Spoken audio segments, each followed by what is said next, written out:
ಮತ್ತು ಮೂರನೇದು, ನಮ್ಮ ಜಿಲ್ಲೆಯಲ್ಲಿ ಮುಂದಿನ ದಿನಗಳಲ್ಲಿ ಕುಡಿಯೋ ನೀರು ಸಮಸ್ಯೆ ಬಗ್ಗೆ ನಾವು ಜಿಲ್ಲಾಡಳಿತದಿಂದ ಮತ್ತು ಜಿಲ್ಲಾ ಪಂಚಾಯತಿಂದ ರೆಗ್ಯುಲರ್ ಆಗಿ ನಾವು ಪ್ರತಿ 15 ದಿವಸಕ್ಕೆ ಒಮ್ಮೆ ನಾನು ಮತ್ತು ನಮ್ಮ ಮುಖ್ಯ ಕಾರ್ಯನಿರ್ವಹಣಾಧಿಕಾರಿ ಜಿಲ್ಲಾ ಪಂಚಾಯತ್ ಅವರು ಡಿಸ್ಟ್ರಿಕ್ಟ್ ಡಿಸಾಸ್ಟರ್ ಮ್ಯಾನೇಜ್ಮೆಂಟ್ ಕಮಿಟಿ, ಜಿಲ್ಲಾ ವಿಪತ್ತು ನಿರ್ವಹಣಾ ಸಮಿತಿ ಮೀಟಿಂಗನ್ನು ನಾವು ರೆಗ್ಯುಲರ್ ಆಗಿ ಮಾಡ್ತಾ ಇದ್ದೀವಿ. ಯಾವುದೇ ಗ್ರಾಮೀಣ ಪ್ರದೇಶದಲ್ಲಿ ಇರ್ಬೋದು ಅಥವಾ ಪಟ್ಟಣ ಪ್ರದೇಶದಲ್ಲಿ ಎಲ್ಲೋ ಒಂದು ಕಡೆ ಕುಡಿಯೋ ನೀರು ಸಮಸ್ಯೆ ಇದ್ದರೆ ಈಗಾಗಲೇ 5 ತಾಲೂಕುಗಳಲ್ಲಿ ತಾಲೂಕಾ ಮಟ್ಟದ ಟಾಸ್ಕ್ ಫೋರ್ಸ್ ಇದೆ. ಕುಡಿಯೋ ನೀರಿಗೆ ಟಾಸ್ಕ್ ಫೋರ್ಸ್ ಮಾನ್ಯ ಶಾಸಕರು ಅಧ್ಯಕ್ಷತೆಯಲ್ಲಿ ಒಂದು ಟಾಸ್ಕ್ ಫೋರ್ಸ್ ಇದೆ. ಪ್ರತಿ ತಿಂಗಳ ತಾಲೂಕುಗಳಲ್ಲಿ ಕೂಡ ತಾಲೂಕಾ ಟಾಸ್ಕ್ ಫೋರ್ಸ್ ಮೀಟಿಂಗ್ ಆಗ್ತಾ ಇದೆ. ಮೊನ್ನೆ ಸಂಡೂರಲ್ಲಿ ಆಗಿದೆ, ಕಂಪ್ಲಿಯಲ್ಲಿ ಆಗಿದೆ, ಕುರುಗೋಡಲ್ಲಿ ಆಗಿದೆ.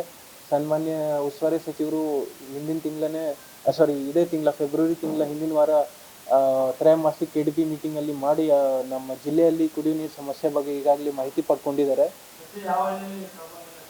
ಒಟ್ಟು 8 ಹಳ್ಳಿಗಳಲ್ಲಿ ನಾವು ಈಗಾಗಲೇ ನಮ್ಮ water supply, rural water supply ಮುಖಾಂತರ 8 ಬಾಡಿಗೆ ಮೇಲೆ ಬೋರ್ವೆಲ್ ತೊಗೊಂಡಿದ್ದೀವಿ ಮತ್ತು 1 ಗೌರ್ಮೆಂಟ್ ಟ್ಯಾಂಕರ್ ಮುಖಾಂತರ 1 ಗ್ರಾಮಕ್ಕೆ ನಾವು ಈಗಾಗಲೇ ನೀರು ಹರಗಿಂಡೋನಿಯಲ್ಲಿ ಹರಗಿಂಡೋನಿಯಲ್ಲಿ ನಾವು ಟ್ಯಾಂಕರ್ ಸಪ್ಲೈ ಮಾಡ್ತಾ ಇದ್ದೀವಿ. ಅದು ನಮ್ಮದೇ ಇದೆ. ಖಾಸಗಿ ಟ್ಯಾಂಕರ್ ಸಪ್ಲೈ ಇನ್ನೂ ಜಿಲ್ಲೆಯಲ್ಲಿ ಸ್ಟಾರ್ಟ್ ಆಗಿಲ್ಲ. ಆದರೆ ಮೊದಲನೇ ಆದ್ಯತೆಯಲ್ಲಿ ಯಾವುದೇ ಒಂದು ಗ್ರಾಮಗಳಲ್ಲಿ ಕುಡಿಯೋ ನೀರು ಸಮಸ್ಯೆ ಇದ್ದರೆ ನಾವು ಖಾಸಗಿ ಬೋರ್ವೆಲ್ ಹೈರ್ ಮಾಡಿಕೊಂಡು ಅಲ್ಲಿ ನಾವು ನೀರನ್ನು ಸಪ್ಲೈ ಮಾಡ್ತಾ ಇದ್ದೀವಿ.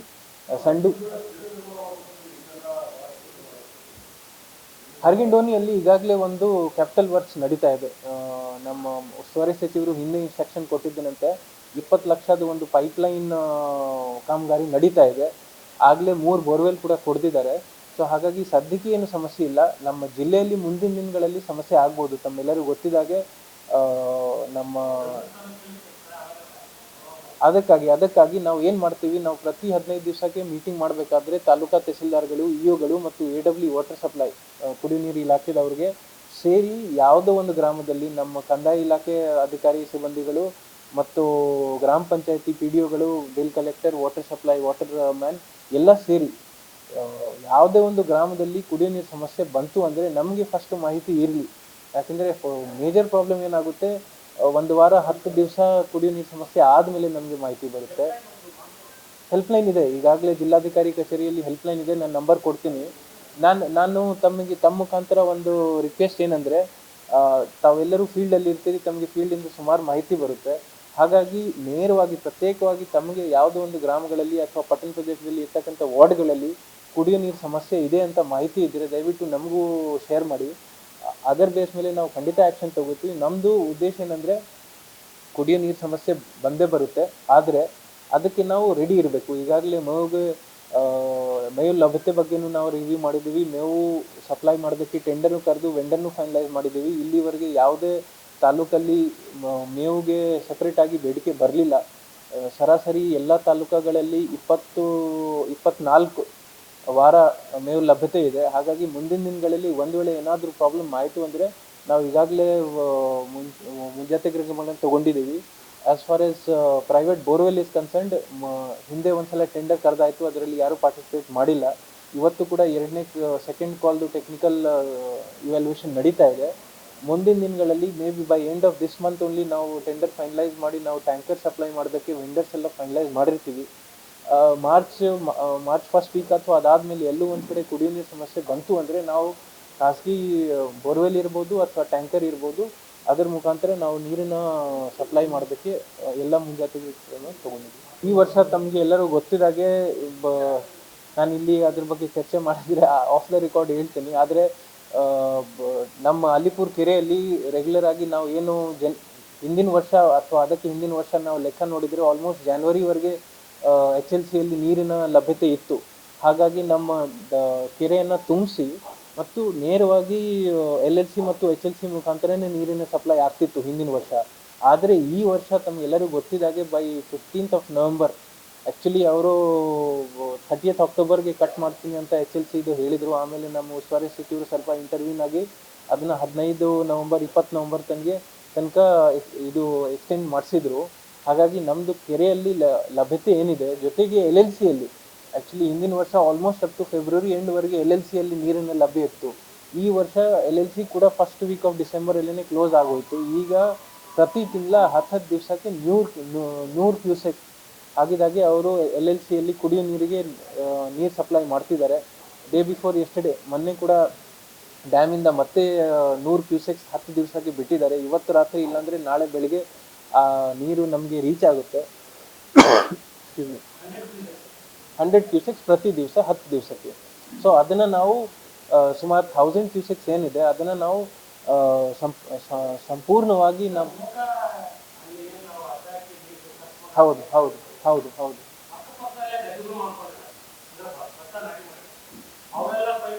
ಇಲ್ಲ, ಅದಕ್ಕೆ ನಾವು ಏನು ಮಾಡ್ಕೊಂಡಿದ್ದೀವಿ, ಯಾವಾಗ ಡ್ಯಾಮಿಂದ ನೀರು ಬಿಟ್ಟಿದ್ರು ಡೇ ಬಿಫೋರ್ ಎಸ್ಟರ್ಡೇ ಆವಾಗಿಂದ ಕಾರ್ಪೊರೇಷನ್ದು ಮತ್ತು ನಮ್ಮ water supply Karnataka urban water supply and sewerage ಬೋರ್ಡ್ದು ಒಂದು ತಂಡ ಮಾಡಿ ಪ್ರತಿ ದಿವಸ ನಾವು ಈ ನಮ್ಮ ಟೀಮ್ ಮುಖಾಂತರ ಕಾಲುವೆ ಮೇಲೆ ಓಡಾಡಿಸ್ತಿದ್ದೀವಿ. ಜೊತೆಗೆ ನಾನು ಈಗಾಗಲೇ ನಮ್ಮ SP ಅವ್ರಿಗೂ ರಿಕ್ವೆಸ್ಟ್ ಮಾಡಿದ್ದೇನೆ, SP ಮುಖಾಂತರ ಅಲ್ಲಿ ಕೂಡ ಯಾವುದು ಕಾರಣಕ್ಕೂ ಅದನ್ನು ನೀರು ಬಳಸಬಾರ್ದು. ಮತ್ತು ಹೌದು ಹೌದು ಹೌದು ಹೌದು ಅಲ್ಲ, ನಿನ್ನೆ ಒಂದು ಸ್ವಲ್ಪ ಇನ್ಫಾರ್ಮೇಶನ್ ಬಂದಿತ್ತು, ಯಾವುದಾದ್ರೂ ಒಂದು DP ಓಪನ್ ಮಾಡಿದ್ರು. ಸೊ ತಕ್ಷಣ ನಮ್ಮವರು ಹೋಗಿ ಅದನ್ನ ಬಂದ್ ಮಾಡಿಸಿದ್ರು. ಸೊ ಅವರು ಹೌದು ಅದೇ ಡೈರೆಕ್ಟ್ ಮಾಡಲ್ಲ, ಅವರು ಹಿಂದಿನಿಂದನೇ ಅದನ್ನೇ ಪ್ರಾಕ್ಟೀಸ್ ಇದೆ. ಸೊ ಹಾಗಾಗಿ ಈ ವರ್ಷ ಜಾಸ್ತಿ ಕುಡಿ ನೀರು ಸಮಸ್ಯೆ ಆಗಿದ್ದರಿಂದ ನಾವು ಅದನ್ನ ಯಾವುದೋ ರೀತಿ ಅದಕ್ಕೆ ಎಕ್ಸೆಪ್ಷನ್ ಕೊಡೋಕ್ಕಾಗಲ್ಲ. ಬಟ್ ಈ ವರ್ಷ ಅಂತೂ ಮುಂದೆ ಯಾವುದೋ ಕಾರಣಕ್ಕೂ ಎಲ್ಲೂ ನೀರಿನ ಅಭಾವ ಇರಬಾರ್ದು. ಅವ್ರು ಕೇಳಿದ್ರು, ನಾವು ಒಂದು ಸ್ವಲ್ಪ ರ್ಯಾಷನಿಂಗ್ ಮಾಡಬೇಕಾಗ್ತದೆ. ಅದು ತಪ್ಪಿದ್ರೂ ಸಹ ಮಾರ್ಚಲ್ಲೂ ಫೆಬ್ರವರಿ 25ಗೆ ಮತ್ತೆ ಕೊಡಬಹುದು. ಈಗಾಗಲೇ ಬಿಟ್ಟಿದ್ದಾರೆ. ನಾನು ರೆಗ್ಯುಲರ್ ಆಗಿ ನಮ್ಮ ಮಾನ್ಯ ಉಸ್ತುವಾರಿ ಸಚಿವರು ಮತ್ತು ಶಾಸಕರ ಜೊತೆ ಚರ್ಚೆಯಲ್ಲಿದ್ದೀನಿ. ಸಿರುಗುಪ್ಪದಲ್ಲಿ ಮುಂದಿನ ವಾರ ಒಂದು ಮೀಟಿಂಗ್ ಮಾಡ್ತೀನಿ. ಎಲ್ಲಿಂದನೇ ನಮಗೆ ಏನಾದರೂ ಫೀಡ್ಬ್ಯಾಕ್ ಬಂತು ಅಂದರೆ ವಿಲ್ ಸರ್ಟನ್ಲಿ ಟೇಕ್ ಆ್ಯಕ್ಷನ್. ತಮ್ಮ ಕಡೆಯಿಂದನೂ ಯಾವುದು ಊರು ಇರ್ಬೋದು ಅಥವಾ ಪಟ್ಟಣ ಪ್ರದೇಶ ಇರ್ಬೋದು, ಅಲ್ಲಿ ಏನಾದರೂ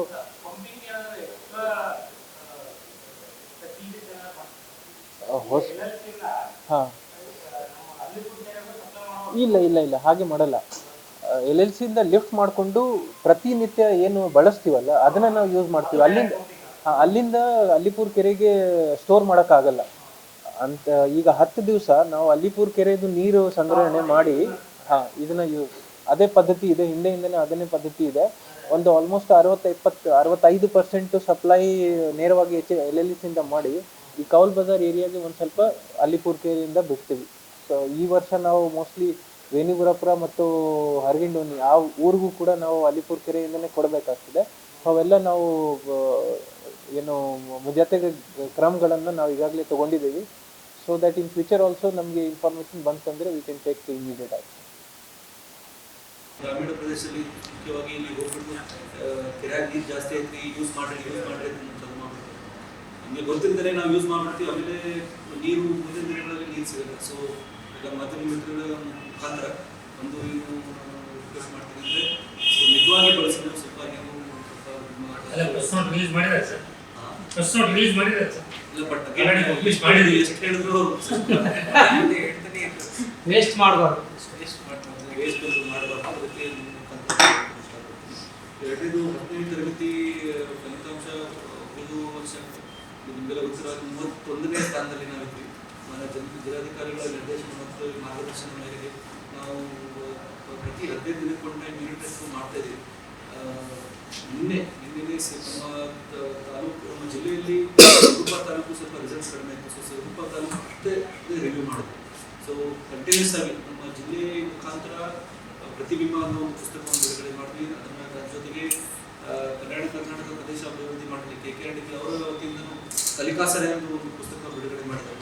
ಅಂದರೆ ಯಾರು ಸ್ವಲ್ಪ ವಿದ್ಯಾಭ್ಯಾಸದಲ್ಲಿ ಸ್ವಲ್ಪ ಕೊರತೆ ಇರುತ್ತೆ, ಸ್ವಲ್ಪ ABC ಕ್ಯಾಟಗರಿ ಅಂತ 3 ಕ್ಯಾಟಗರಿಯಲ್ಲಿ ಮಕ್ಕಳನ್ನು ಒಂದು ಡಿವೈಡ್ ಮಾಡಿ, ಯಾರ ಮಕ್ಕಳು ಸ್ವಲ್ಪ ವಿದ್ಯಾಭ್ಯಾಸದಲ್ಲಿ ಸ್ವಲ್ಪ ಕಡಿಮೆ ಇದ್ದಾರೆ ಅವರಿಗೆ ಕಲಿಕಾಸರೆ ಪುಸ್ತಕವನ್ನು ಅವರಿಗೆ ಪ್ರಮೋಟ್ ಮಾಡ್ತಾ ಇದ್ದಾರೆ. ಸೊ 12 ಯೂನಿಟ್ ಟೆಸ್ಟ್ ಆಗಿದೆ. ಲರ್ನಿಂಗ್ ಲೆವೆಲ್ಸಲ್ಲಿ ಕನ್ಸಿಡರೇಟ್ ಇಂಪ್ರೂವ್ಮೆಂಟು ಕೂಡ ಆಗಿದೆ. ಫಿಲಿಮ್ಸ್ ನಾವು ರಾಜ್ಯ ಸರ್ಕಾರದ ಆದೇಶದ ಪ್ರಕಾರ ಒಂದು ಪ್ರಿಪರೇಟರಿ ಎಕ್ಸಾಮ್ ಮಾಡಬೇಕು. ನಾವು ಜಿಲ್ಲೆಯಲ್ಲಿ ರಾಜ್ಯ ಸರ್ಕಾರದ ಆದೇಶ ಒಂದು ಪ್ರಿಪರೇಟರಿ, ಜಿಲ್ಲೆಯಲ್ಲೂ ಒಂದು ಪ್ರಿಪರೇಟರಿ, ಸೊ 2 ಪ್ರಿಪರೇಟರಿ ಎಕ್ಸಾಮ್ ಕೂಡ ಮಾಡ್ತಾ ಇದ್ವಿ. ಅದ್ರ ಜೊತೆಗೆ ಈ ವರ್ಷ ರಾಜ್ಯ ಸರ್ಕಾರದ ಆದೇಶದ ಪ್ರಕಾರ ನಕಲು ರಹಿತ ಎಕ್ಸಾಮಿನೇಷನ್, ಕಾಪಿ ಮಾಡದೆ ಎಕ್ಸಾಮಿನೇಷನ್ ಮಾಡಬೇಕು ಅಂತ ಅವರು ತುಂಬ ಕೊಟ್ಟು ಅವರು ನಮ್ಮ ನಿರ್ದೇಶ ನೀಡ್ತಾರೆ. ನಾವು ಕೂಡ ಆ ನಿಟ್ಟಿನಲ್ಲಿ ಆ ಒಂದು ದಾರಿಯಲ್ಲಿ ನಾವು ಸಾಗಿ ಕಾಪಿ ಇಲ್ಲದೆ ಚೆನ್ನಾಗಿ ಪ್ರಿಪ್ರೇಷನ್ ಮಾಡಿಕೊಂಡು ಎಕ್ಸಾಮ್ ಬರೆಯುವಾಗ ನಾವು ಪ್ರಿಪ್ರೇಷನ್ ಮಾಡಿದ್ದೀವಿ. ಸೊ ಈ ವರ್ಷ ಸ್ವಲ್ಪ ನಮಗೆ ಮತ್ತು ನಮ್ಮ ಶಿಕ್ಷಣ ಇಲಾಖೆ ಇಬ್ಬರು ಕಾನ್ಫಿಡೆನ್ಸ್ ಇದೆ. ಈ ವರ್ಷ ಒಂದು ಇಂಪ್ರೂವ್ಮೆಂಟ್ ರಿಸಲ್ಟ್ಸಲ್ಲಿ ಇಂಪ್ರೂವ್ಮೆಂಟ್ ಕನ್ಸಿಡರಬಲ್ ಇಂಪ್ರೂವ್ಮೆಂಟ್ ಆಗಿದೆ ಅಂತ ನಾನು ಭಾವಿಸ್ತೀನಿ. ಸರಿ, ಗ್ರಾಮೀಣ ಭಾಗದಲ್ಲಿ JJM ಯೋಜನೆಯ ಪರಿಸ್ಥಿತಿ ಹೇಗಿರುತ್ತೆ, ಸ್ಥಿತಿಗತಿ ಹೇಗಿದೆ? ಈಗ ಬ್ಯಾಚ್ 4 ವರ್ಕ್ಸ್ ನಡೀತಾ ಇದೆ.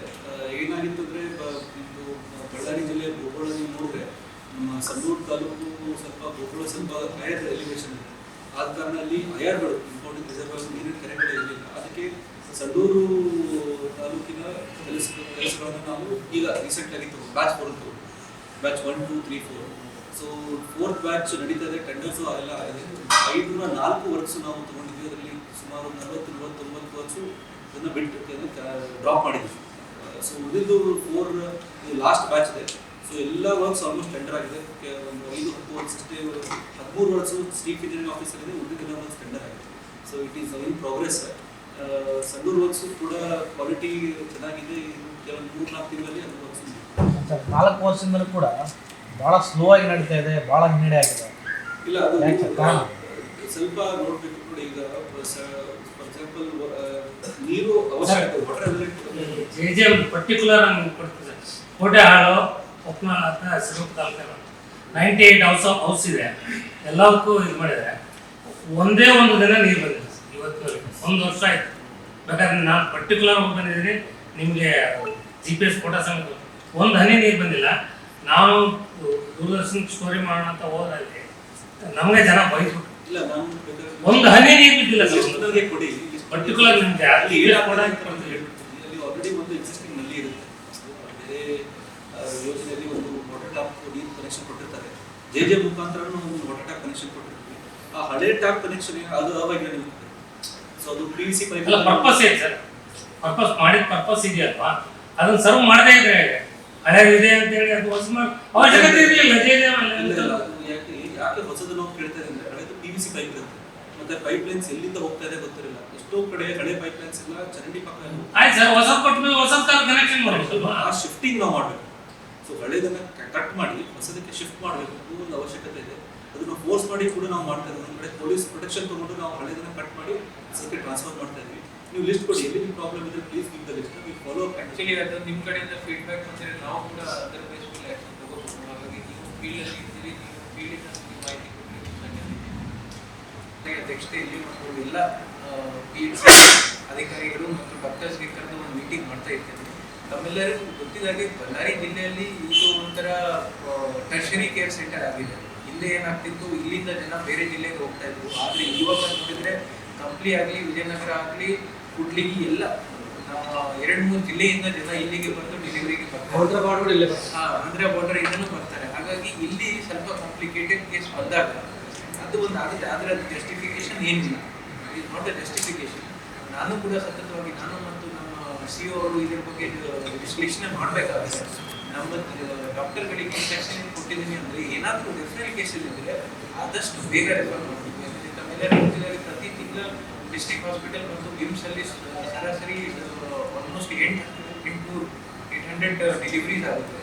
ಆಮೇಲೆ ನಮ್ಮ ಜಿಲ್ಲೆಯಲ್ಲಿ anaemic cases, high blood pressure cases, ಇಂಥ ಕೇಸಸ್ ಜಾಸ್ತಿ ಇದೆ.